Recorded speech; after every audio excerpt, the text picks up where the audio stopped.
சரோ, இன்னைக்கு நீ என்ன சமைக்க போறா? ஏன் ஏதாவது சமைப்பேன். எனக்கு ஏதாவது டேஸ்டா சாப்பிடணும்னு தோணுது சரோ. என்ன வேணும் ஆனன்? சரோ, எனக்கு சிக்கன் சாப்பிடணும்னு தோணுது சரோ. சிக்கனா?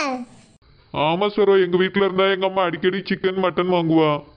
இங்க வந்ததுக்கு பிறகு நம்ம கறியே வாங்கலல்ல, அதான் சாப்பிடணும் போல இருக்கு சரோ. அவ்வளவுதானே, வாங்கிட்டு வாங்க ஆனன், நான் உங்களுக்கு ருசியா சமைச்சு தரேன். சரோ, நீ தான் வியாபாரம் பண்ணி கொஞ்சம் கொஞ்சமா ரூபா சேர்த்து வச்சிட்டு இருக்கா. அதை நம்ம ஆசைப்பட்டு சாப்பிட்டு எல்லாரும் காலி பண்ணக்கூடாதுன்னு நினைக்கிறேன் சரோ. ஆனன், ஆசைப்பட்டதெல்லாம் சாப்பிடணும் ஆனன். இன்னைக்கு உங்களுக்கு சிக்கன் சாப்பிடணும்னு தோணுது. ஆசைப்படும் போது சாப்பிட்டா தானே அது ருசியாகவும் இருக்கும். வாங்கிட்டு வாங்க, நான் ரூபா தரேன். சரி சரோ. அப்புறம் இன்னைக்கு என்ன வியாபாரம் பண்றதுனே தெரியல ஆனன், நீங்க ஏதாவது ஒரு ஐடியா சொல்லுங்களா? சரோ, அன்னைக்கு மீன் வாங்கி பொரிச்சு வித்தால, நல்ல வியாபாரம் நடந்துச்சுல்ல, அதே மாதிரி இன்னைக்கு சிக்கனை பொரிச்சு வியாபாரம் பண்றியா? அப்படியா ஆனன்? ஆமா சரோ, இன்னைக்கு நம்ம வீட்டுக்கு சிக்கன் வாங்க தானே போறோம். நீ அதே வியாபாரம் பண்றீன்னா சொல்லு, கூட கொஞ்சம் சேர்த்து வாங்கிடுவோம். ஆனன், சிக்கன் பொரிச்சு வித்தா அதிகமா காசு கொடுத்து வாங்குவாங்களா? சரோ, உன்னோட கை பக்குவத்துக்கு சாப்பிட்டு பார்த்தவியெல்லாம் வாங்கதான் செய்வாவ. அன்னைக்கு மீன் எப்படி வித்துச்சுல்ல, இன்னைக்கு நம்மளுக்கு எப்படினாலும் சிக்கன் பொரிக்க தான் போறோம். நீ அதையே மசாலா தடவி வச்சு பொரிச்சு வித்துரு சரோ, கண்டிப்பா எல்லாரும் வாங்குவாங்க.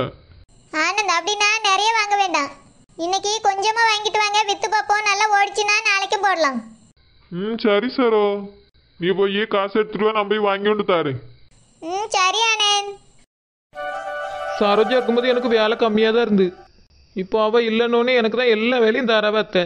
பாத்திரம் தேய்ச்சி தேய்ச்சி என் கையில் இருந்த ரேகையெல்லாம் தேஞ்சு போச்சு. இனி ஆதார் கார்டுக்கு ரேகை வைக்க சொன்னால் என்ன பண்ணுறது? என் கையில் இருந்த ரேகை பூரா தேஞ்சு போச்சு. இந்த பாத்திரம் விளக்குற வேலை மாதிரி கஷ்டமான வேலை ஒன்றும் கிடையாது. இந்த பாத்திரம் விளக்கு மட்டும் வேறு ஏதாவது ஒரு வழி கண்டுபிடிச்சா நல்லா இருக்கும். பேசாமல் அவ்வளோ பாத்திரத்தையும் கொண்டு போய் நைட்டு கிணத்துக்குள்ள போட்டுறணும். இந்த கிணத்துல வேறு தண்ணி இல்லையே, வேற என்ன பண்ணலாம்? பேசாமல் மாடு தண்ணி குடிக்க தொட்டியை கழுவி அதில் தண்ணி ஊற்றி அள்ளி போட்டேனே, தண்ணியிலே கிடந்து ஊறி ஊறி கழுவிடும். கொஞ்சோண்டு சோப்பு தூளையும் கூட தூவி விட்டுடலாம். அதுக்கப்புறம் ஒரு வாளியில் தண்ணியை வச்சுட்டு எல்லா பாத்திரத்தையும் எடுத்து முக்கிய எடுத்தாலே போதும். இதுக்கு ஒருக்கா உட்காந்து கஷ்டப்பட்டு தேய்ச்சி எடுக்க வேண்டியதாக இருக்குது. நாளையிலேருந்து இந்த மாதிரி தான் பாத்திரம் வளர்க்கணும்.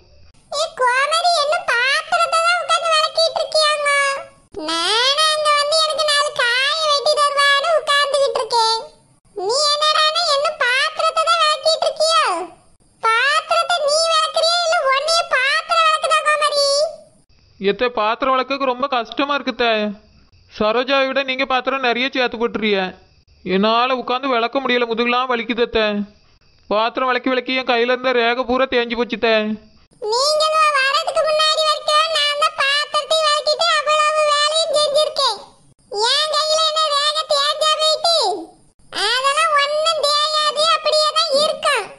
இவங்களுக்கு முதல்ல கை எங்கே இருக்குது, அதில் ரேகை எங்கே இருக்குது?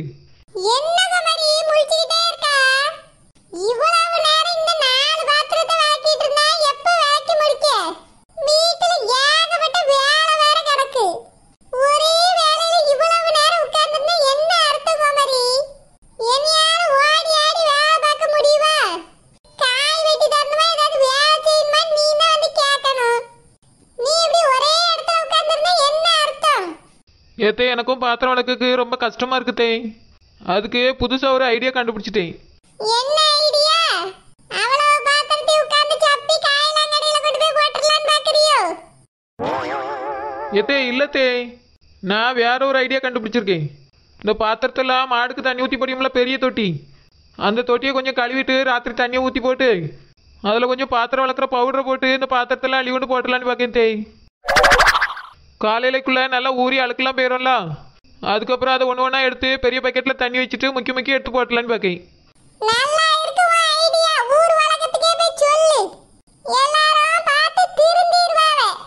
அப்படியே தே, தேங்க்ஸ் தே. கோமரி, உங்க அம்மா உனக்கு என்னத்தான் சொல்லி கொடுத்து வளர்த்தாவன்னு எனக்கும் தெரியவில்லை. மாடு தண்ணி குடிக்கிற தொட்டியில இதை அள்ளி கொண்டு போய் போட்டா மாட்டுக்கு எதுல தண்ணி கொடுப்பா? அத்தை, அதுக்கு நாளையிலேருந்து டம்ளரில் கொடுக்கலாம் தே. ஆமா, அதுக்கு டம்ளரையும் தட்டையும் கொடுத்துட்டு நம்ம கலனி தண்ணியை குடிப்போம். கோமரி காதை பேசிட்டு இருக்கா பாரு, காதை. கொஞ்சமாச்சு அறிவு இருக்கவியே, இப்படிலாம் யோசிப்பாவல. ஒழுங்கா பாத்திரத்தை தேய்ச்சி கழுவு, வருத்தப்பட்டு எதுல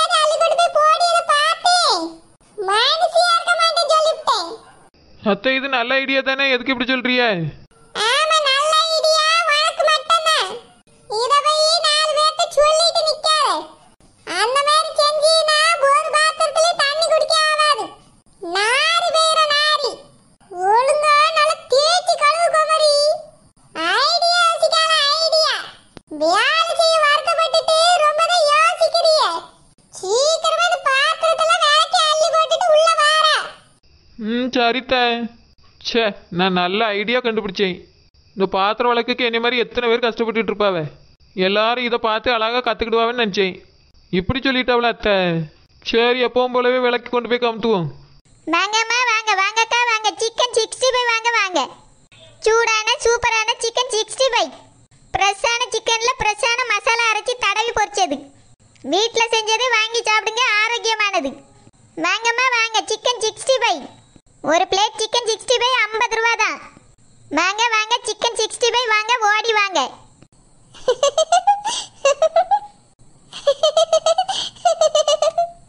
ஐயோ ஐயோ, உன்னைய கூடிய சீக்கிரம் இந்த மாதிரி ஒரு நிலைமையில தான் பார்ப்பேன்னு நான் நினைச்சிட்டு இருந்தேன். ஆனா நான் நினைச்சது இவ்வளவு சீக்கிரம் நடக்கும்னு நான் நினைக்கவே இல்லை. என்ன நிலைமை வந்துட்டு எனக்கு? என்னை பத்தி நீ என்ன நினைச்சா? அப்படி இப்ப என்னத்தை கண்டுக்கிட்ட நீ? நீ இந்த மாதிரி தெருவுல தான் நிப்பேன்னு நினைச்சேன். அப்படியே நடந்துட்டு இருக்கு.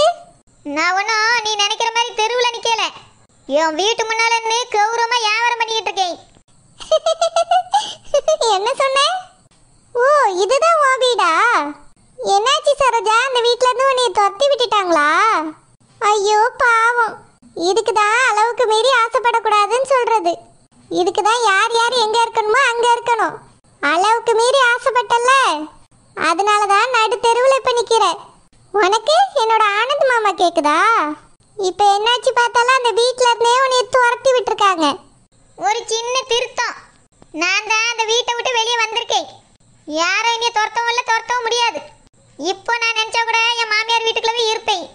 ஓ, நீ அசிங்கப்பட்டது தெரியக்கூடாதுன்னு இப்படி சொல்லி சமாளிக்கிறியா?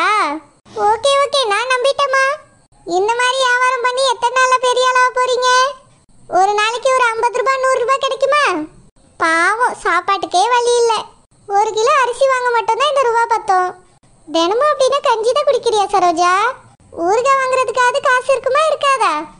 ஏய், ரொம்ப பேசாத. கொதிச்சிட்டு இருக்க எண்ணெய் இதுக்கு மூஞ்சிலே ஊத்தி விடுவேன். நீ எல்லாம் நடுத்தெருவுக்கே வந்தாலும் உன் திமிரு மட்டும் குறையல. உனக்கு இது மட்டும் பத்தாது, என்னமோ வேணும். ஆமா, என்னமோ வேணும். என் நிலைமையில இப்ப என்ன குறைஞ்சி போச்சுன்னு பேசிட்டு இருக்க நீ? அதான் அந்த வீட்டை விட்டு துரத்தி விட்டாங்களா, அது ஒண்ணு பத்தாதா? அப்படியே அந்த வீட்டுல போய் கேட்டு பாரு என்ன நடந்துச்சு. நீ நான் மட்டும் ஒன்னும் அந்த வீட்டை விட்டு ஓடி வரல. என் புருஷனும் நானும் தான் அந்த வீட்டுல இருக்கோம். என்னது, ஆனந்த் மாமா இந்த குடிசை வீட்டுல இருக்காரா?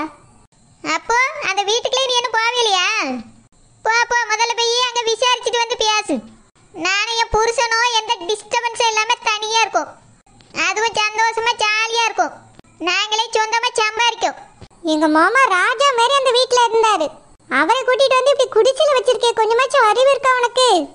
முட்டாள், சரியான வடிகட்டின முட்டாள். ஏய், அதிகமா பேசுனா முதல்ல சொன்னதான் நடக்கும். ஓடி பேர், என் கண்ணு முன்னாடி நிக்காத. சரி, நீ எல்லாம் ஒரு ஆளுன்னு உங்ககிட்ட வந்து பேச வந்தேன் பாரு. ஆமா, உன்னை நான் பேச சொல்லி அழைச்சேன் பாரு. ஒன்னும் இல்லாதவளுக்குலாம் இவ்வளவு வாய் இருக்க கூடாது. அப்படியே நான் ஒன்னும் இல்லாதவ, நீ மட்டும் என்ன வச்சிருக்க? நானும் தெருவுல தான் நிக்கேன், நீனும் தெருவுல தான் வந்து நிக்க. உனக்கு எல்லாம் இருக்குன்ட்டு நீ ஒன்னும் ரெக்க வச்சுட்டு பறந்துக்கிட்டு போவேல. எனக்கு கால் இருக்கு நிக்க, நீனும் கால் வச்சிருக்கா நிக்க. சும்மா இந்த ஒன்னும் இல்லாதவ தெருவுக்கு வந்துட்டாங்க வார்த்தையெல்லாம் பேசாத என்கிட்ட. இதுக்கு மேல பேசுனா நீச்சிக்க கரண்டி எடுத்து வாயில சூடு போட்டு விடுவேன். சரி, உங்ககிட்ட பேசுறதே வேஸ்ட், நான் போறேன். போ, நான் கூப்பிட்டேனாக்கோ அப்படியே கூப்பிட்டு வச்சு கதை விடக்குவான்னு சொன்ன மாதிரி தான். ரொம்ப தான் சீன் போட்டு போறேன். அவளே வந்து பம்பை இழுத்துட்டு போறேன் என்கிட்ட. ஏனி எப்பயாவது வரட்டும், அவளுக்கு மேலே நான் பேசுவேன்.